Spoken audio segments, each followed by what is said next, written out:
दुल्हन के जोड़े में सजी राजेंद्र जी की बेटी नीति आज इतनी खूबसूरत लग रही थी कि मानो स्वर्ग से कोई अप्सरा उतर आई हो। हाथों में मेहंदी, गहनों की खनखनाहट और सितारों से सजे शादी के जोड़े में वो सभी लोगों के आकर्षण का केंद्र बनी हुई थी। परंतु न तो उसके चेहरे से और न ही उसकी आंखों से वो खुशी छलक रही थी जो किसी दुल्हन के रूप को चार चांद लगा देती है। अपनी नई दुनिया बसाने से पहले हर दुल्हन के दिल और चेहरे पर एक अलग ही खुशी होती है। लेकिन नीति आज खुश क्यों नहीं थी? जो भी रिश्तेदार उसके कमरे में उससे मिलने आता, उसकी खूबसूरती की तारीफ करते करते ये बात पूछ ही बैठता, फिर खुद जवाब दे देता, मायके से दूर जाने में थोड़ी तकलीफ तो होती ही है, यही बेटियों का नसीब है। परंतु नीति किसी से कुछ बोल नहीं पाती। जब सब रिश्तेदार उसके कमरे से बाहर गए तो नीति सोचने लगी, अपनी आने वाली जिंदगी के लिए मैंने न जाने कितने ख्वाब बुने थे, लेकिन किसे पता था कि हकीकत में कुछ और ही होने वाला है। उसी समय उसकी छोटी बहन प्रीति उसके पास आई। नीति दीदी, आप रो रही हैं? नहीं तो, नीति ने कहा तो प्रीति बोली, झूठ, देखो तो आपकी आंखें पूरी तरह से सूजी हुई हैं। दीदी, मुझे लगता है कि आप इस शादी से खुश नहीं हैं। दीदी, अभी भी वक्त है, अगर आप ये शादी नहीं करना चाहती तो साफ साफ बता क्यों नहीं देती मम्मी पापा को? मुझे पता है आप भले ही मुंह से कुछ न कहें, लेकिन आपका दिल अब भी अमित को चाहता है। आप कहीं तो मैं उनसे बात करूंगी। भले ही अमित से शादी मत करो दीदी, लेकिन जबरदस्ती किसी और रिश्ते में बंधना ठीक नहीं है। अरे नहीं प्रीति, तू ये कैसी बातें कर रही है? अगर मुझे शादी से मना करना ही होता तो क्या मैं आज के दिन का इंतजार करती? तू ही सोच, जिन माँ बाप ने हमें जन्म दिया, पढ़ाया लिखाया, समाज में सिर उठाकर चलने के काबिल बनाया, उनके खिलाफ जाकर भला मैं अपनी नई जिंदगी की शुरुआत कैसे कर सकती थी? और तू मेरी चिंता बिल्कुल मत कर, मम्मी पापा मेरा कुछ बुरा थोड़े ही ना सोचेंगे। ये रिश्ता उन्होंने सोच समझकर ही तय किया होगा। भीगी आंखों के साथ नीति बोली तो प्रीति ने मुंह बनाते हुए कहा, लेकिन दीदी जरा सोचिए तो, जिस लड़के से आप शादी करने जा रही हैं, उस लड़के से बड़ी मुश्किल से आपकी एक या दो बार बात हुई होगी। कुछ जानती तक नहीं है आप उसके बारे में। और वैसे भी मुझे वो कुछ ठीक नहीं लगता, जिस तरह की डिमांड उन्होंने रखी है ना। इससे पहले कि प्रीति कुछ और बोल पाती, तभी कमरे का दरवाजा खुला। अरे प्रीति, तू यहाँ बैठी है, मैं कब से तुझे बाहर ढूंढ रही हूँ। जल्दी से चाबी ले और स्टोर रूम से मिठाई के डब्बे निकाल कर ले आ। कमरे में आते हुए नीति और प्रीति की माँ कंचन जी बोली। प्रीति तो अपनी बात कहते कहते चुप हो गई, लेकिन नीति उसकी बात सुनकर स्तब्ध रह गई और प्रश्नवाचक निगाह से प्रीति की ओर देखने लगी। पापा ने तो मुझसे कहा था कि लड़के वाले बिना दहेज की शादी करना चाहते हैं। वो उलझन में पड़ गई कि आखिर ऐसी कौन सी डिमांड रखी है लड़के वालों ने। कंचन जी से चाबी लेकर प्रीति मिठाई के डब्बे लेने चली गई। तभी नीति ने कहा, माँ मुझे पापा से मिलना है। कहाँ है वो? अरे बेटा, तू तो जानती है कि तेरे पापा शादी के काम में कितने व्यस्त हैं। तू आराम से बैठ, प्रीति अभी आ रही है। प्यार से अपनी बेटी के सिर को सहलाते हुए कंचन जी ने कहा और कमरे से बाहर चली गईं। लेकिन नीति के मन को चैन नहीं था। वही जानती थी कि अमित की यादों को दिल से निकालने की भरपूर कोशिश करके उसने इस शादी के लिए स्वयं को कितनी मुश्किल से तैयार किया था। अमित एक मध्यम वर्गीय परिवार का समझदार और सुलझा हुआ लड़का था, जिससे नीति की मुलाकात तब हुई थी जब वो LLB की पढ़ाई के लिए कॉलेज गई थी। कॉलेज का पहला दिन था। अपना स्कूटर पार्क करके नीति जैसे ही पार्किंग एरिया से बाहर आने लगी, उसी समय एक सीनियर विद्यार्थी विक्की और उसके दोस्तों ने फ्रेशर्स की रैगिंग के नाम पर नीति को घेर लिया। अकेली खड़ी नीति की आंखें आंसुओं से भर आईं। उसे समझ नहीं आ रहा था कि वो क्या करे। तभी अमित, जो विक्की का क्लासमेट था, उसकी नजर डरी, सहमी और घबराई नीति पर पड़ी। हमें थोड़ी शर्म कर, लड़कियों की इज्जत नहीं कर सकता तो कम से कम उन्हें परेशान तो मत कर। यहाँ पढ़ने के लिए आते हो या लड़कियों को परेशान करने? अमित ने गुस्से से कहा तो विक्की बोला, ये हमारा मैटर है, तुझे इसमें पढ़ने की कोई जरूरत नहीं है। अच्छा, तो अभी प्रिंसिपल को इस बारे में बता देता हूँ, तब देखते हैं ये किसका मैटर होगा। अमित की ये बात सुनते ही विक्की के चेहरे पर घबराहट के भाव आ गए और अमित नीति का हाथ पकड़कर उसे वहां से ले गया। नीति ने उसे धन्यवाद कहा। वो अमित के स्वभाव से बहुत प्रभावित हो गई। उसके दिल में लड़कियों के प्रति सम्मान की भावना थी और यही बात नीति को बहुत पसंद आई। कॉलेज में अक्सर नीति की अमित से मुलाकात हो जाया करती थी। कुछ ही समय में वे दोनों अच्छे दोस्त बन गए और दोस्ती प्यार में कब तब्दील हो गई उन्हें पता ही नहीं चला। उधर जब नीति के माता पिता नीति की शादी के बारे में सोचने लगे तो एक दिन नीति ने उन्हें अमित के बारे में बता दिया। लेकिन जब उन्हें ये पता चला कि अमित की जाति उन लोगों की जाति से अलग है तो राजेंद्र जी ने इस रिश्ते के लिए स्पष्ट तौर पर मना कर दिया। इधर जब अमित ने अपने माता पिता को नीति के बारे में बताया और उसकी फोटो दिखाई तो वे तो उसे अपनी बहू बनाने को झट से राजी हो गए। परंतु अंतरजातीय विवाह के लिए नीति के पिता बिल्कुल तैयार नहीं थे। ये जानकर नीति के ऊपर दुख का पहाड़ टूट पड़ा। उसने अपने पापा से लाख मिन्नतें की, उन्हें बताया कि अमित से अच्छा लड़का उसे कभी मिल ही नहीं सकता, जो बड़ों का सम्मान करना जानता है और लड़कियों की इज्जत करता है और सबसे बढ़कर वो उसे बेहद प्यार करता है। लेकिन राजेंद्र जी नहीं माने और साथ ही साथ उन्होंने नीति को भी हिदायत दे दी कि वो आगे से अमित से ना ही मिले तो ही उसके लिए अच्छा होगा। आनन फानन में उन्होंने नीति की शादी कहीं और तय कर दी, वो भी बिना उन लोगों के बारे में पूरी जानकारी लिए। वो तो यही जानकर खुश थे कि लड़का सरकारी नौकरी वाला है जो उनकी बेटी का खूब अच्छे से ख्याल रखेगा। इसके अतिरिक्त उन्होंने कुछ और जानने की कोशिश भी नहीं की। नीति का दिल तो जैसे टूट ही चुका था। मन ही मन वो स्वयं को अमित का अपराधी मान रही थी, लेकिन वो अपने पापा के फैसले के खिलाफ भी नहीं जा सकती थी। इसलिए जो लड़का उन्होंने ढूंढा उसने चुपचाप उसके साथ शादी करने के लिए हाँ कर दी। उसके बाद नीति ने कॉलेज जाना बंद कर दिया क्योंकि उसमें हिम्मत नहीं थी कि अब वो अमित का सामना कर सके। अब वो घर पर रहकर पढ़ाई कर रही थी, लेकिन रिश्ता पक्का होने से पहले वो एक आखिरी बार कॉलेज जरूर गई थी ताकि अमित से माफी मांग सके। लेकिन उसे अपने सामने देख बात करना तो दूर, वो उससे नजरें तक भी नहीं मिला पा रही थी। तभी अमित बोला, तुम ठीक तो हो ना नीति? मुझे माफ कर दो अमित। इतना कहते कहते नीति की आंखें भर आईं। तो अमित ने कहा, तुम्हें माफी मांगने की जरूरत नहीं है नीति, तुमने तो पूरी कोशिश की अपने पापा को मनाने की। लेकिन कोई बात नहीं, मैं हमेशा से तुम्हारा दोस्त था और आगे भी रहूंगा। कभी भी किसी भी मोड़ पर तुम्हें मेरी जरूरत हो तो याद कर लेना। तुम हमेशा अपने इस दोस्त को अपने साथ पाओगी। पुरानी यादों में खोई नीति अचानक वर्तमान में आ गई जब उसकी कजिन उसके कमरे में आई।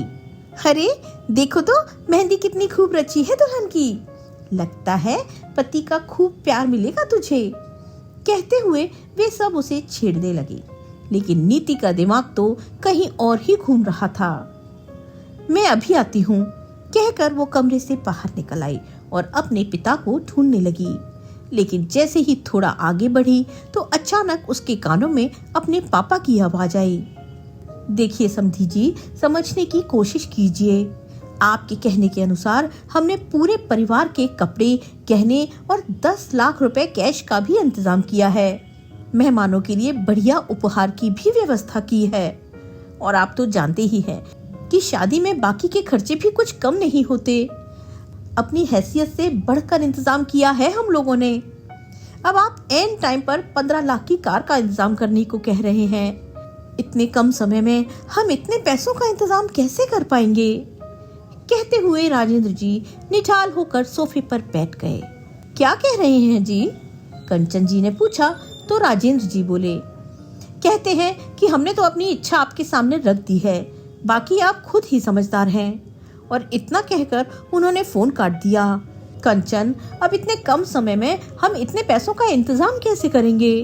कहते हुए राजेंद्र जी का स्वर वहां हो गया। उसी समय नीति को अपने सामने खड़े देखकर राजेंद्र जी हैरान रह गए। क्यों पापा, क्यों छिपाई आपने मुझसे ये सब बातें? आप दहेज के तौर पर उन्हें 10 लाख रुपए दे रहे हैं। नीति, तुम यहाँ क्या कर रही हो? अपने कमरे में जाओ, कंचन जी ने कहा। तो नीति बोली, लेकिन माँ, ये सब तो गलत है ना। एक और तो आप अपनी बेटी को वकालत की पढ़ाई करवा रहे हैं ताकि वो दूसरों को इंसाफ दिला सके, और दूसरी ओर इतनी बड़ी नाइंसाफी सहन कर रहे हैं। मेरा घर बसाते बसाते मेरे माता पिता सड़क पर आ जाएं, ये मैं हरगिज बर्दाश्त नहीं करूंगी। नहीं नीति बेटी, तुम चिंता मत करो, सब इंतजाम हो जाएगा, राजेंद्र जी ने कहा। तो नीति बोली, पापा, बात ये नहीं है कि इंतजाम हो पाएगा या नहीं, बात सही और गलत की है, और गलत बात को सहन करना मेरे स्वभाव में नहीं है। अरे बेटी, दहेज तो दुनिया की रीत है और ये हर बेटी के माँ बाप दिया करते हैं। फिर तू ये भी तो सोच, लड़का सरकारी नौकरी वाला है, कुछ तो डिमांड करेंगे ही ना वो लोग, राजेंद्र जी ने कहा। लेकिन पापा, मैंने कब कहा था कि लड़का सरकारी नौकरी वाला हो? अगर वो लोग दहेज की मांग कर रहे थे तो क्या जरूरत थी उस घर में रिश्ता तय करने की? नीति, तेरी हिम्मत कैसे हुई अपने पिता से इस तरह से बात करने की? तुम अभी के अभी अपने कमरे में जाओ, कहते हुए कंचन जी ने नीति को वहां से भेज दिया। तभी राजेंद्र जी बोले, मैं बात करता हूँ समधी जी से, मुझे यकीन है कि वो हमारी बात को जरूर समझेंगे, और अगर ना माने तो कम से कम कुछ समय की मोहलत तो दे ही देंगे ताकि हम पैसों का इंतजाम कर सकें। इधर नीति ये सोचकर परेशान थी कि आखिर किया क्या जाए। अपने कमरे में आकर निराश होकर बैठ गई। समझ नहीं आता करूं तो क्या करूं, लेकिन चुप बैठने से तो कोई रास्ता नहीं निकलेगा। क्या मुझे विकास जी को फोन करना चाहिए? हाँ, यही ठीक होगा, वो पढ़े लिखे हैं, सरकारी नौकरी में हैं, कम से कम वो तो इस दहेज नाम की बुराई के पक्षधर नहीं होंगे। नीति ने विकास को फोन लगाया, लेकिन दूसरी ओर से कोई जवाब नहीं आया। नीति बार बार फोन करती रही, तो आखिर विकास ने फोन उठाया और बोला, क्या बात है नीति, 10 मिस्ड कॉल्स, ऐसी क्या बात हो गई? विकास जी, मुझे अभी के अभी आपसे एक बहुत जरूरी बात करनी है। अरे नीति, आज हमारी शादी है, अब उससे ज्यादा जरूरी बात और क्या हो सकती है? प्लीज, बहुत जरूरी बात है विकास जी। तो ठीक है, बारात यहाँ से चल पड़ी है, आधे घंटे में हम लोग वहाँ पहुँच जाएंगे, पहुँचते ही मैं तुमसे बात करता हूँ, ठीक है? विकास जी, मैं यहाँ आपका इंतजार कर रही हूँ, कहकर नीति ने फोन रख दिया। अब नीति के मन में उम्मीद की एक किरण जागी थी, लेकिन अब भी उसका मन बेचैन ही था। कुछ समय बाद जब बारात आई तो नीति बड़ी बेसब्री से विकास का इंतजार करने लगी, लेकिन जब कुछ देर वो नहीं आया तो उसने फिर से उसे फोन लगा दिया। तभी कमरे का दरवाजा खुला और विकास भड़कता हुआ अंदर आया। ऐसा कौन सा पहाड़ टूट पड़ा नीति, जो तुम शादी तक का भी वेट नहीं कर सकी? जानती हो मैं कितनी मुश्किल से यहाँ तक आ पाया हूँ। अब जल्दी से बताओ क्या कहना था तुम्हें, इतना समय नहीं है मेरे पास। माफ करना विकास जी, लेकिन बात ही कुछ ऐसी थी। विकास जी, मुझे पता चला है कि आपके माता पिता ने मेरे पापा से अच्छे खासी दहेज की मांग की है और अब एक बड़ी कार की डिमांड रख रहे हैं। अरे, तुम इस बात पर परेशान हो रही थी, इसमें घबराने वाली क्या बात है? आज के जमाने में तो ये सब आम बात है, इसका इतना बड़ा इश्यू क्यों बनाना? क्या मतलब, क्या आपको दहेज लेने से कोई एतराज नहीं है? नीति ने हैरानी से पूछा। तो विकास बोला, क्यों, मुझे क्यों एतराज हो सकता है? ये सब तो बड़ों की बातें हैं। और नीति, मेरे पापा ने तो सिर्फ 10 लाख रुपए और एक बड़ी कार की डिमांड रखी है, लेकिन तुम्हें पता है हमारी जाति में तो 1 करोड़ का दहेज भी आम बात है। अपने होने वाले पति विकास की बातें सुनकर नीति आश्चर्यचकित रह गई और फिर बोली, लेकिन जब हमारी पहली मुलाकात हुई थी तब तो आपने कहा था कि आप समाज सुधार में विश्वास रखते हैं और कहीं भी कुछ गलत होता देखते हैं तो आप उसका विरोध करते हैं। इसका मतलब आपकी असलियत कुछ और है और दिखाते कुछ और हैं। हो कम ऑन नीति, इतना भी बवंडर बनाने वाली कोई बात नहीं है। मेरे पापा ने दहेज की बात शुरुआत में ही कर दी थी और तुम्हारे पापा को इस बात से कोई ऐतराज नहीं था और उन्होंने ही दहेज में 10 लाख रुपए देने के लिए हाँ की थी, तभी मेरे पापा ने ये रिश्ता पक्का किया था। अब तुम्हें तुम्हारे पापा ने इस बारे में नहीं बताया तो इसमें मेरा कोई कसूर नहीं है। गुस्से से बौखलाए हुए विकास ने चिल्लाते हुए कहा। नीति को अपने कानों पर यकीन नहीं हुआ। मन ही मन उसे बहुत गुस्सा आ रहा था, लेकिन फिर भी वो स्वयं को संभालते हुए बोली, अच्छा, अगर 10 लाख रुपए और बाकी का मेरे पिता अपनी मर्जी से दे रहे हैं, तो फिर आज आप लोगों की तरफ से गाड़ी की डिमांड कहाँ से आ गई? और वो भी छोटी मोटी गाड़ी नहीं, लग्जरी कार चाहिए आपके पिताजी को। अरे नीति, तो क्या हो गया? इतना तो शादी ब्याह में हो ही जाता है, विकास ने कहा। तो नीति बोली, तो ठीक है, अगर ये शादी बिना दहेज की नहीं हो सकती तो मुझे नहीं करनी ऐसी शादी। उसकी आंखों में आक्रोश साफ झलक रहा था। उसका स्पष्ट सा जवाब पाकर विकास हक्का बक्का रह गया और फिर बात को संभालते हुए बोला, अच्छा ठीक है नीति, अगर तुम्हें गाड़ी से प्रॉब्लम है तो मैं अपने पापा से बात करके गाड़ी का किस्सा यहीं खत्म कर देता हूँ। मैं समझा लूंगा अपने पापा को। इसके बाद ऐसी कोई भी बात नहीं होगी। अब तो खुश हो ना? अब देर हो रही है और बाहर सब लोग ये सोच रहे होंगे कि दूल्हा आखिर गया कहाँ। एक नकली सी हंसी हंसते हुए विकास बोला और झट से बाहर निकल गया। विकास की बातों से नीति संतुष्ट तो नहीं थी, लेकिन अपने पिता की इज्जत के बारे में सोचकर वो चुप रह गई। परंतु अकेले में बहते अपने आंसुओं को रोकने में वो नाकाम थी। थोड़ी देर बाद विकास ने नीति को फोन किया और कहा, नीति, मैंने पापा से बात कर ली है और वो भी मान गए हैं। ठीक है विकास जी, धन्यवाद, कहकर नीति ने फोन रख दिया। परंतु विकास के विचार जानकर उसे इतना तो समझ में आ गया था कि विकास उसके लिए एक सही लड़का नहीं है।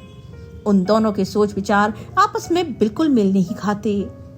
नीति, वरमाला के लिए तुम्हें बुला रहे हैं, तैयार हो ना? कमरे में आते हुए नीति की सहेली रूपा ने कहा। तो तुरंत अपने आंसू पोंछते हुए नीति बोली, हाँ हाँ बिल्कुल तैयार हूँ। देखकर बता, कोई कमी तो नहीं लग रही? एक कमी तो है, मेरी प्यारी सहेली के चेहरे से मुस्कान गायब है। ये सुनते ही नीति की आंखें फिर से आंसुओं से भर आईं। तो रूपा बोली, बस भी करो नीति, और कितनी कोशिश करोगी अपने आंसुओं को छिपाने की? अब भी वक्त है, मना कर दो शादी के लिए। रूपा, तू भी वही बात लेकर बैठ गई। तू अच्छी तरह जानती है कि मैं ये शादी क्यों कर रही हूँ।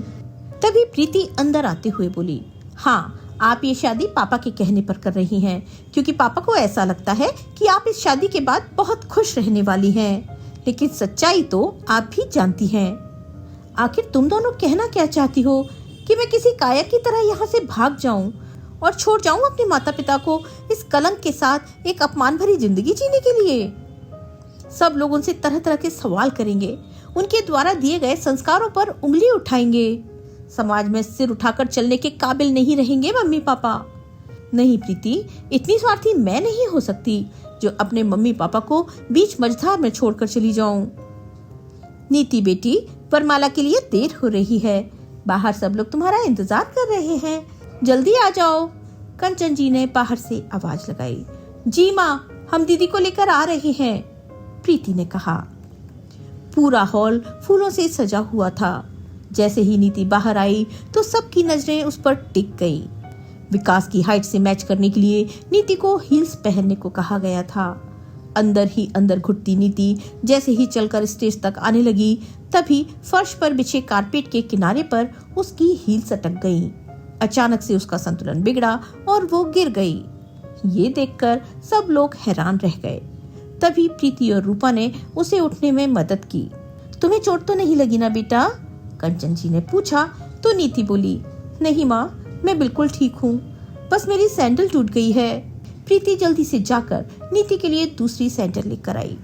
इस दौरान स्टेज पर बैठा विकास भी ये सब देख रहा था, लेकिन उसने वहां से उठकर आने की जहमत नहीं उठाई।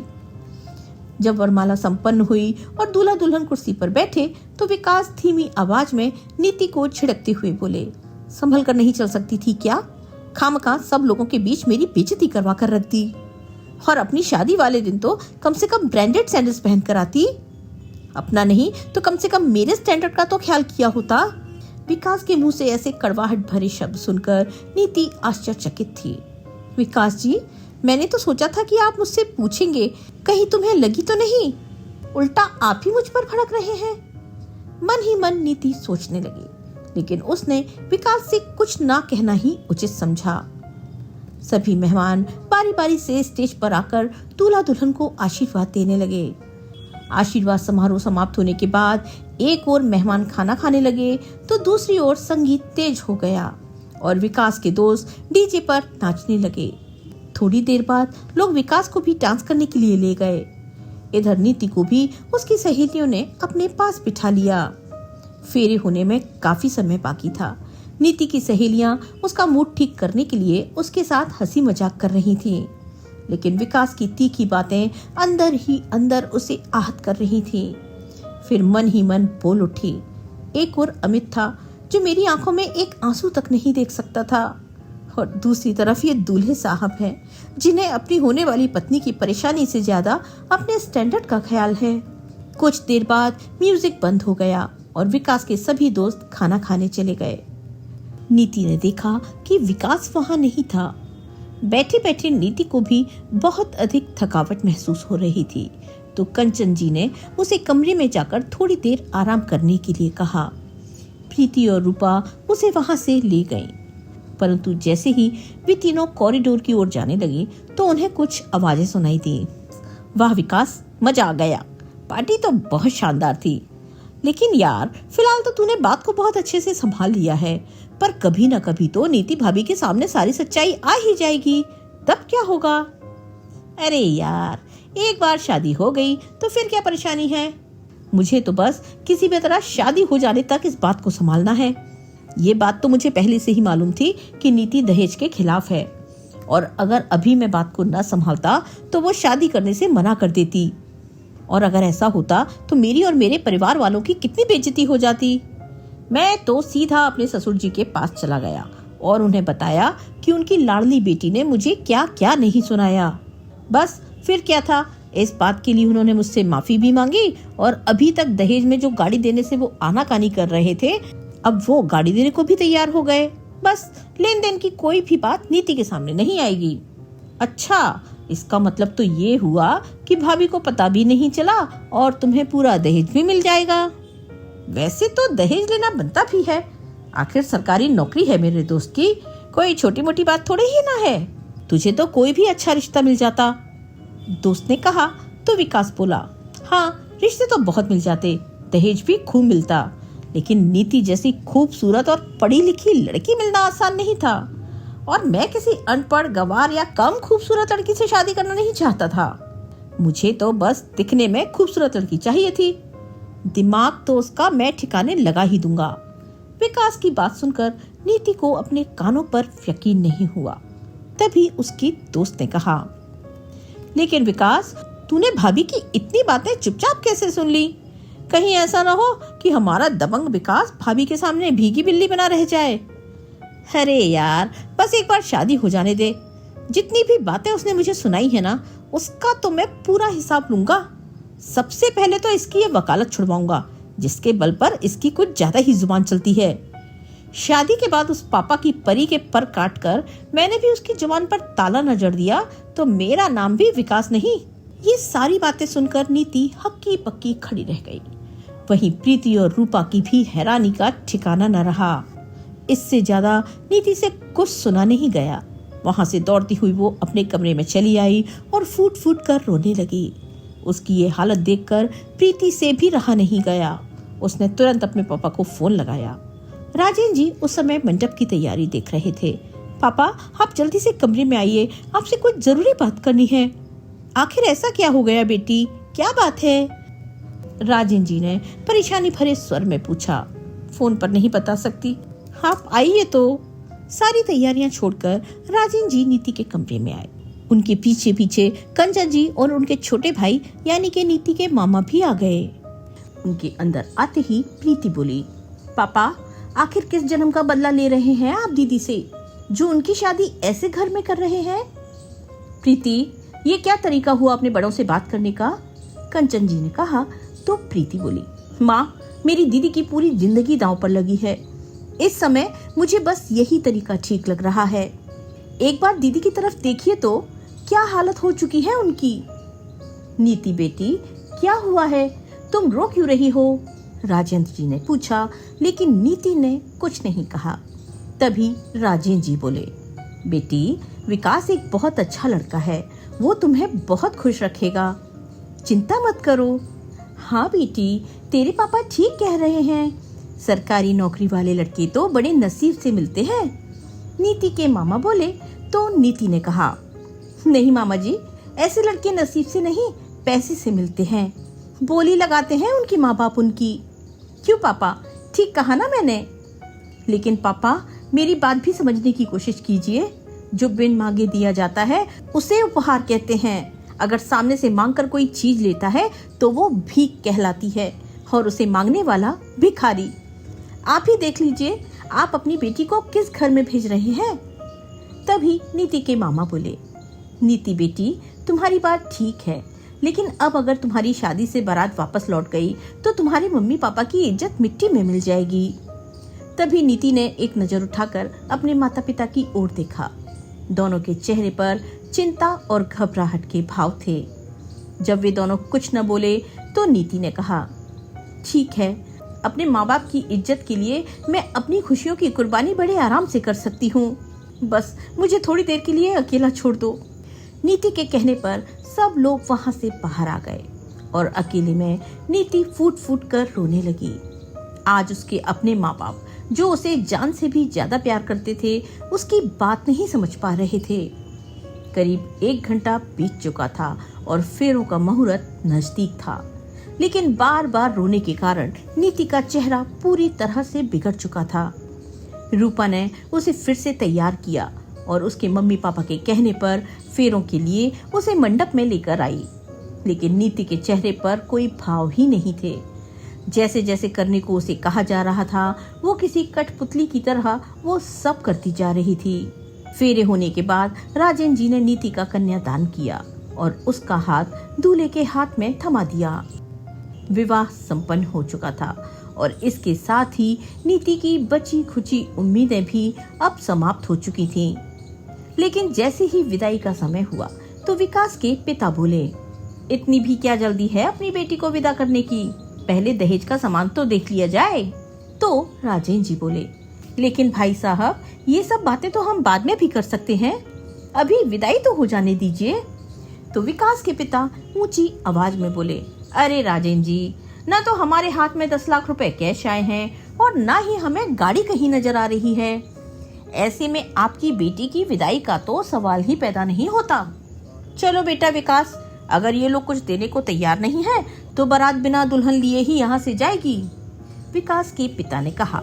लेकिन वो तो टस से मस नहीं हुआ, उल्टा उसने नीति का हाथ कसकर पकड़ लिया।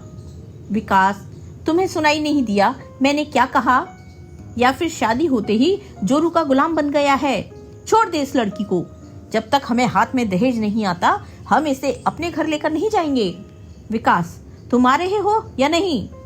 उसके पिता ने कड़कती आवाज में कहा। तो नीति के मामा बोले, जी विकास जरूर जाएगा आपके साथ। ऐसा कहते हुए वो अंदर गए और विकास को अपने साथ लेकर आ गए। विकास को देखकर सब लोग भौचक्के रह गए। सामने विकास बनियान और अंडरवियर में खड़ा था। ये सब देखकर नीति हक्की बक्की रह गई। अगर विकास सामने है तो मेरी शादी किससे हो गई? ये सोचते हुए नीति ने जैसे ही दूल्हे के चेहरे से सेहरा हटाया, देखते ही उसकी आंखें खुली की खुली रह गईं। उसे यकीन नहीं हो रहा था कि यह सच है या सपना। खुशी और आश्चर्य मिश्रित भाव लिए वो बस उसे देखती ही जा रही थी, क्योंकि उसके सामने कोई और नहीं बल्कि अमित खड़ा था। ये सब यहाँ क्या हो रहा है? और विकास, तुम अंदर क्या कर रहे थे, और वो भी इस हालत में? गुस्से से तमतमाते हुए विकास के पिता बोले।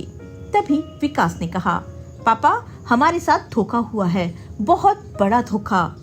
मैं तो बस वॉशरूम गया था, न जाने मुझे कैसे बेहोश कर दिया गया, और उसके बाद जब मुझे होश आया तो मैंने खुद को ऐसी हालत में स्टोर रूम में बंद पाया।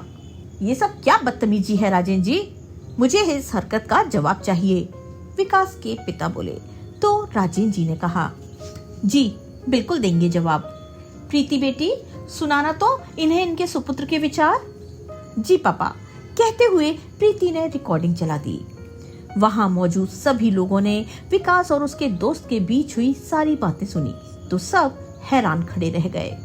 और उधर ये रिकॉर्डिंग सुनकर विकास और उसके माता पिता को तो जैसे काटो तो खून नहीं। दरअसल जिस समय विकास ये सब बातें बोल रहा था उसी समय प्रीति ने अपने मोबाइल की रिकॉर्डिंग ऑन कर ली थी। अब आप यहाँ से जा रहे हैं या धक्के मारकर बाहर निकालें? राजन जी ने कहा।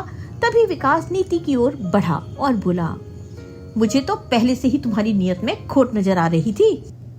अपने इस प्रेमी से शादी करने के लिए तुमने मेरे खिलाफ साजिश रची।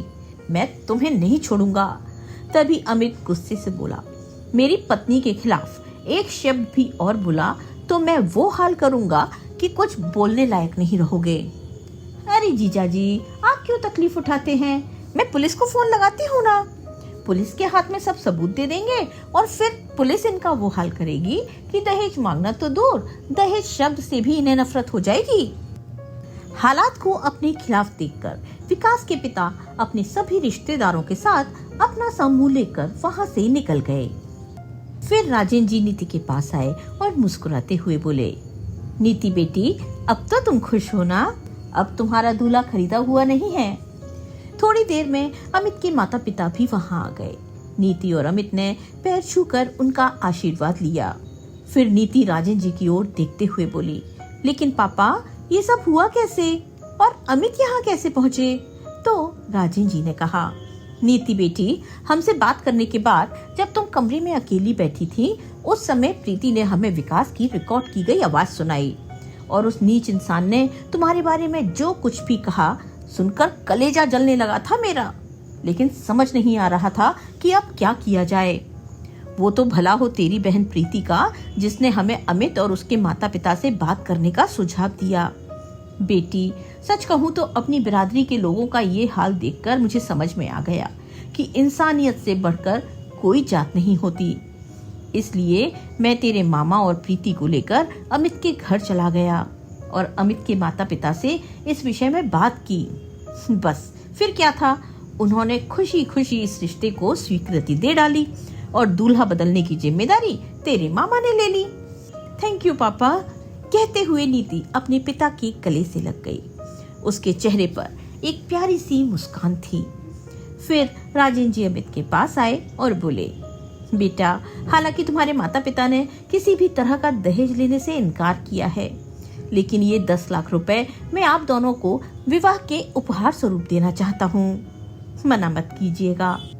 ऐसा कहते हुए उन्होंने पैसे आगे बढ़ाए तो अमित बोला, नहीं पापा, हमें समझने में आपसे शायद कोई गलती हुई है। मैं 10 लाख रुपए तो क्या, एक पैसा भी आपसे नहीं ले सकता। अपनी नई जिंदगी की शुरुआत के लिए हम दोनों को अगर कुछ चाहिए तो वो है आप लोगों का आशीर्वाद। और नीति की चिंता आप बिल्कुल ना करें, आपकी बेटी को कभी भी कोई परेशानी नहीं होगी, मेरा वादा है आपसे। अमित के विचार जानकर राजेंद्र जी और कंचन जी के साथ साथ सभी रिश्तेदार भी अंदर तक गदगद हो गए। कंचन जी और राजेंद्र जी ने हंसी खुशी से अपनी बेटी को उसके ससुराल विदा किया। नीति अपने ससुराल में बहुत खुश थी। ससुराल में सब लोग उसका इतना ख्याल रखते थे कि उसे मायके की याद तक नहीं आती थी। अमित वकालत शुरू कर चुका था और नीति की वकालत की पढ़ाई का अंतिम वर्ष चल रहा था। पढ़ाई समाप्त होने के बाद जब नीति ने अमित से बात की कि वो वकालत की प्रैक्टिस शुरू करना चाहती है तो अमित ने ऐसा करने से उसे साफ मना कर दिया। ये सुनकर नीति हैरान हुई तो अमित बोला, मैं जानता हूँ कि मेरी पत्नी में बहुत काबिलियत है, इसलिए एक बार मेरे कहने पर तुम सिविल जज की परीक्षा दो। अरे, ये आप कैसी बातें कर रहे हैं? मैं और जज की परीक्षा? नीति हैरान रह गई। हाँ, तो इसमें गलत क्या है? तुमसे ज्यादा मैं तुम्हारे बारे में जानता हूँ और मैं जानता हूँ कि तुम मेरे विश्वास पर खरी उतरोगी। अमित के कहने पर नीति ने सिविल जज का एग्जाम देने के लिए जी जान से पढ़ाई शुरू कर दी, लेकिन जब रिजल्ट आया तो पता चला कि केवल कुछ ही नंबर से उसका सिलेक्शन नहीं हो पाया। नीति बहुत निराश हो गई, लेकिन उसके सास ससुर और अमित ने उसे फिर से एग्जाम देने को प्रेरित किया। इस बार उसने पहले से भी अधिक मेहनत की और आखिरकार एग्जाम क्लियर कर लिया। खुशी के मारे नीति रो पड़ी। कुछ ही समय में सिविल जज के तौर पर उसे नियुक्ति मिल गई। आज नीति और अमित के विवाह को पूरे 4 साल हो चुके थे। कोर्ट में बैठे हुए नीति के पास अमित का फोन आया। अरे मेरी जज साहिबा, ये तो बताइए आज शादी की सालगिरह पर कहाँ घूमने चलना है? अमित ने पूछा तो नीति बोली, सॉरी अमित, आज तो हमारा जाना नहीं हो पाएगा। कोर्ट में दहेज का एक मामला आया है जिसमें लड़की को इतनी बुरी तरह प्रताड़ित किया गया है कि वो अस्पताल में गंभीर अवस्था में पड़ी है और मैं उसका बयान खुद लेने जाना चाहती हूँ। तो अमित बोला, अरे नीति, हम दोनों के बीच ये सॉरी कहाँ से आ गई? तुम्हारा जाना ज्यादा जरूरी है। सालगिरह के सेलिब्रेशन का क्या है, फिर कभी सही। चलो शाम को मिलते हैं, कहकर अमित ने फोन रख दिया। नीति गाड़ी में बैठकर अस्पताल में जख्मी हालत में पड़ी उस लड़की का बयान लेने के लिए चली गई। लड़की को आईसीयू में रखा गया था। दर्द के मारे वो करा रही थी। आंखों के आंसू रुकने का नाम नहीं ले रहे थे। उसकी हालत देखकर नीति की रूह कांप उठी। फिर खुद को संभालते हुए उसने बयान लेना शुरू किया तो वो लड़की, जिसका नाम मीनू था, कांपते हुए स्वर में बोली, मैडम, 1 साल पहले मेरी शादी हुई थी। पूरे 15 लाख रुपए दहेज में मांगे थे मेरे ससुर ने। जैसे तैसे कर्ज उठाकर मेरे माता पिता ने उनकी मांग पूरी की, लेकिन इस सब से भी उनका पेट नहीं भरा तो शादी के बाद कोई न कोई बहाना बनाकर आए दिन मुझे मायके से पैसा लाने को कहते, और अगर मैं मना कर देती तो मेरा पति मुझे मारने पीटने लगता। मैं भी आखिर कब तक अपने माँ बाप को परेशान करती। एक दिन तो मैंने मन पक्का कर लिया कि अब चाहे जो हो जाए, लेकिन मैं अपने पापा से पैसे मांगने नहीं जाऊंगी। उस दिन मेरे पति ने मुझे बेल्ट निकालकर बहुत बुरी तरह से मारा। जब उन्हें लगा कि मैं किसी भी तरीके से नहीं मानने वाली, तो मुझसे छुटकारा पाने के लिए केरोसिन लाकर मुझ पर छिड़क दिया और फिर माचिस की तीली से। कहते कहते वो जोर जोर से रोने लगी। कोई इंसान दरिंदगी की इस हद तक भी जा सकता है? सोच सोचकर नीति का कलेजा मुंह को आ रहा था। फिर वो लड़की बोली, वो तो अच्छा हुआ कि मैं जल्दी से दौड़कर बाहर आ गई और मेरे चीखने की आवाज सुनकर पड़ोसी मेरी मदद को आ गए, नहीं तो। दर्द के कारण मीनू फिर से कराहने लगी। उसने देखा लड़की की एक बाजू और गर्दन का कुछ हिस्सा जल चुका था। उसके पूरे शरीर पर चोट के निशान थे। तुम घबराओ मत, तुम पर हुए एक एक जुल्म का हिसाब होगा। नीति के ऑर्डर पर लड़की के ससुराल वालों को नोटिस भिजवा दिया गया और जब मुकदमे की सुनवाई के लिए वे कोर्ट में हाजिर हुए तो उन्हें देखकर नीति की आंखें फटी की फटी रह गईं, क्योंकि वो लोग कोई और नहीं बल्कि दहेज के लोभी विकास और उसके माता पिता थे। उन्हें देखते ही नीति के दिमाग में अपने अतीत की घटनाएं घूमने लगी। वो सोचने लगी, अगर उसी दिन इन लोगों के खिलाफ पुलिस कंप्लेंट करके इन्हें जेल भिजवा दिया होता तो शायद ये किसी और लड़की को अपना शिकार न बना पाते। विकास और उसके माँ बाप ने भी नीति को पहचान लिया। नीति ने पहले उस लड़के के माता पिता का बयान लिया, तभी विकास के पिता उसके सामने हाथ जोड़ते हुए बोले, जज साहिबा, हमने ऐसा कुछ भी नहीं किया है, हम पर झूठा इल्जाम लगाया जा रहा है। फिर नीति ने कहा, अगर आप चुप ही रहें तो ही बेहतर होगा। आप किस हद तक जा सकते हैं मुझे सब मालूम है। फिर नीति ने विकास के आस पड़ोस में रहने वाले लोगों को कोर्ट में बुलवाया और उनका बयान लिया और सारी असलियत सामने आ गई। विकास के माँ बाप को पूरे मामले का दोषी करार देते हुए 5 साल की कड़ी सजा सुनाई गई, जबकि विकास को 10 साल कैद की सजा सुनाई और साथ ही साथ हर्जाने और जुर्माने के तौर पर मीनू को 50 लाख रुपए देने का आदेश दिया और साथ ही ये भी कहा कि यदि वे लोग ये रकम नहीं देते तो सजा की अवधि बढ़ा दी जाएगी। तभी विकास के पिता गिड़गिड़ाने लगे, नीति बेटी, हम पर रहम करो, हमारी जिंदगी बर्बाद हो जाएगी, हम कहीं के नहीं रहेंगे। लेकिन उसने उनकी एक न सुनी। आज विकास और उसके माता पिता सलाखों के पीछे अपने गुनाहों की सजा भुगत रहे हैं और हर पल अपने किए पर पछता रहे हैं।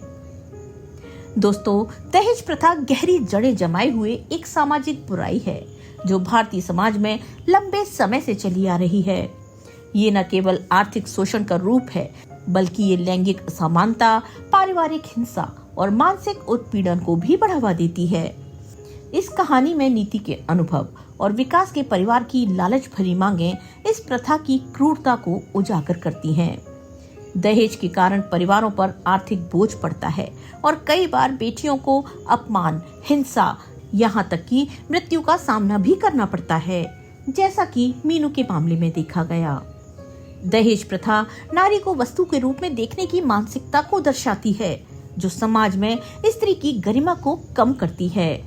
ये सामाजिक और आर्थिक असमानता को बढ़ाती है, क्योंकि गरीब परिवार अपनी बेटी की शादी के लिए कर्ज में डूब जाते हैं। नीति का दहेज के खिलाफ खड़ा होना और अंत में विकास जैसे लोगों को सजा दिलाना ये सिखाता है कि इस कुप्रथा के खिलाफ आवाज उठाना जरूरी है। दहेज को खत्म करने के लिए शिक्षा, जागरूकता और कठोर कानूनी कार्यवाही आवश्यक है। समाज को ये समझना होगा कि बेटियां बोझ नहीं, बल्कि सम्मान और समानता की हकदार हैं।